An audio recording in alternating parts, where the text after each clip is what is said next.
আজকে যে গল্পটি আমি বলতে চলেছি তিনি হলেন ভারতবর্ষের ইতিহাসে স্বর্ণাক্ষরে লেখা একজন অন্যতম স্বাধীনতা সংগ্রামী। তিনি আর কেউ নন, তিনি হলেন মাস্টারদা সূর্য সেন।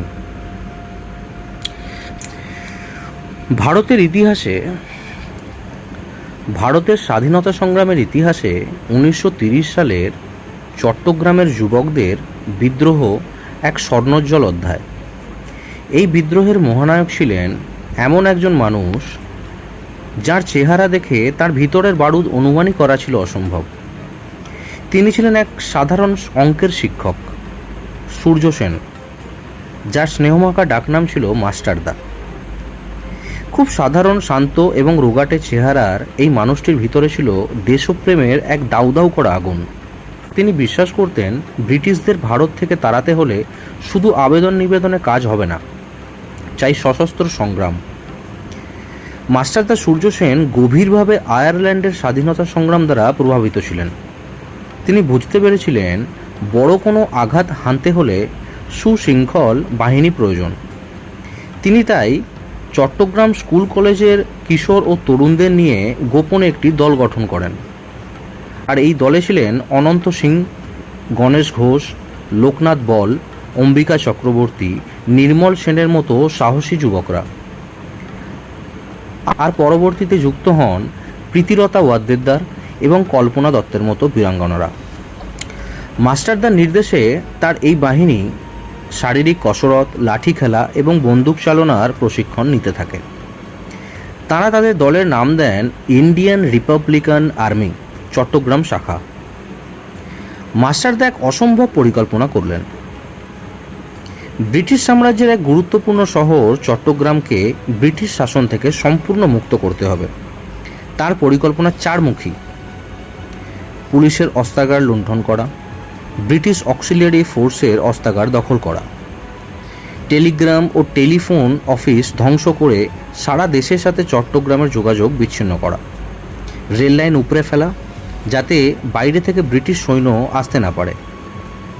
আক্রমণের জন্য বেছে নেওয়া হলো 18 এপ্রিল 1930। দিনটি ছিল গুড ফ্রাইডে। মাস্টারদা জানতেন ওই দিন উৎসবের কারণে ব্রিটিশ অফিসাররা অস্ত্রাগারে কম থাকবেন এবং ইউরোপিয়ান ক্লাবে আনন্দে মত্ত থাকবেন। সেই ঐতিহাসিক রাত 18 এপ্রিল 1930 রাত 10টা। মাস্টারদার নির্দেশ পেয়ে তার তরুণ বিপ্লবীরা কয়েকটি দলে ভাগ হয়ে গেল। কেউ পরল ব্রিটিশ সেনার পোশাক, কেউ সাধারণ পোশাকে। বন্দে মাতারাম এবং ইনকলাব জিন্দাবাদ স্লোগানে কেঁপে উঠল চট্টগ্রামের আকাশ। গণেশ ঘোষ এবং অনন্ত সিংহের নেতৃত্বে একটি দল পুলিশ অস্ত্রাগার আক্রমণ করল এবং প্রহরীদের পরাস্ত করে সেটি দখল করে নিল। লোকনাথ বলের নেতৃত্বে আরেকটি দল অক্সিলিয়ারি ফোর্সের অস্ত্রাগার দখল করল।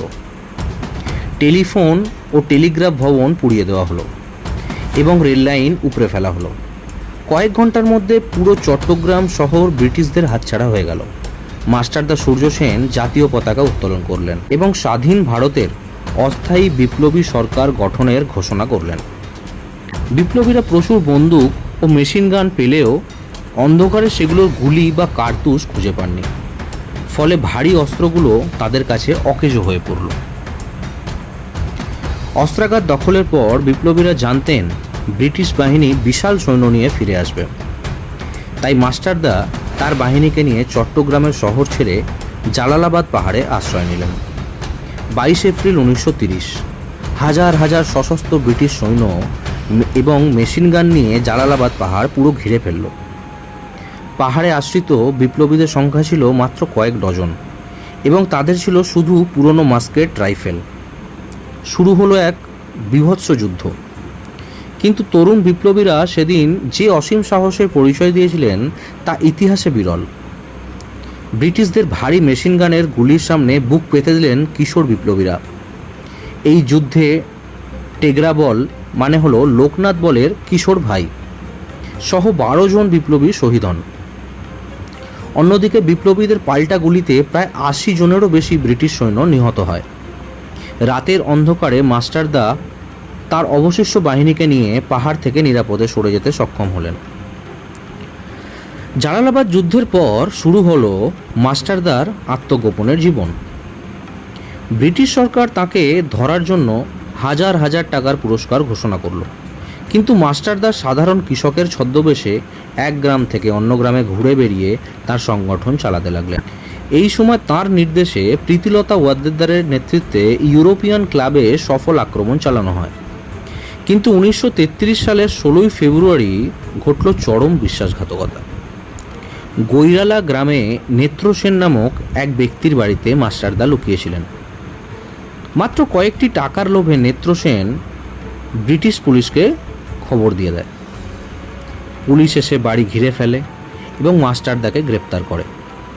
অবশ্য মাস্টারদাকে ধরিয়ে দেওয়ার কিছুদিনের পরেই বিপ্লবীর হাতে নেত্রসেন নিহত হয়েছিলেন। বন্দি মাস্টারদার উপর ব্রিটিশরা যে অমানবিক এবং পাশবিক অত্যাচার চালিয়েছিলেন তা শুনলে আপনার গা শিউরে উঠবে। তার হাঁটু ও হাতের জয়েন্টগুলো হাতুড়ি দিয়ে ভেঙে দেওয়া হয়েছিল, তার নখগুলি উপড়ে ফেলা হয়েছিল এবং তার সব দাঁত ভেঙে নেওয়া হয়েছিল যাতে তিনি আদালতে কোনো কথা বলতে না পারেন। প্রায় অর্ধমৃত অবস্থায় 12ই জানুয়ারি 1934 সালে চট্টগ্রামের সেন্ট্রাল জেলে মাস্টারদা সূর্য সেনকে ফাঁসি দেওয়া হয়। তার মৃতদেহটুকুও তার পরিবারকে দেওয়া হয়নি। ব্রিটিশরা তার শরীরে লোহা বেঁধে মাঝ সমুদ্রে ডুবিয়ে দিয়েছিল তাকে। ফাঁসির আগের দিন মাস্টারদা তার সহযোদ্ধাদের উদ্দেশ্যে একটি চিঠি লিখে গিয়েছিলেন এবং তাতে লিখেছিলেন, মৃত্যু আমার দরজায় কড়া নাড়ছে, আমার মন অসীমের পানে উড়ে চলেছে। এই আনন্দময়, পবিত্র ও গুরুত্বপূর্ণ মুহূর্তে আমি তোমাদের জন্য কি রেখে গেলাম? মাত্র একটি জিনিস, আমার স্বপ্ন, একটি স্বাধীন ভারতের সোনালী স্বপ্ন। মাস্টারদা সূর্য সেনের এই সোনালী স্বপ্ন 1947 সালে সত্যি হয়েছিল। একজন সাধারণ স্কুল শিক্ষক তার অসীম সাহস ও আত্মত্যাগের মাধ্যমে প্রমাণ করে গিয়েছিলেন যে দেশপ্রেমের কাছে পৃথিবীর কোনো সাম্রাজ্যই অপরাজেয় নয়। তো বন্ধুরা, কেমন লাগলো আজকের এই গল্প আপনাদের? আশা করি ভালোই লেগেছে। তাই আর সময় নষ্ট না করে ভিডিওটি লাইক এবং শেয়ার করুন এবং আরও ঐতিহাসিক গল্প শোনার জন্য চ্যানেলটিকে সাবস্ক্রাইব করুন। আপনাদের অসংখ্য ধন্যবাদ।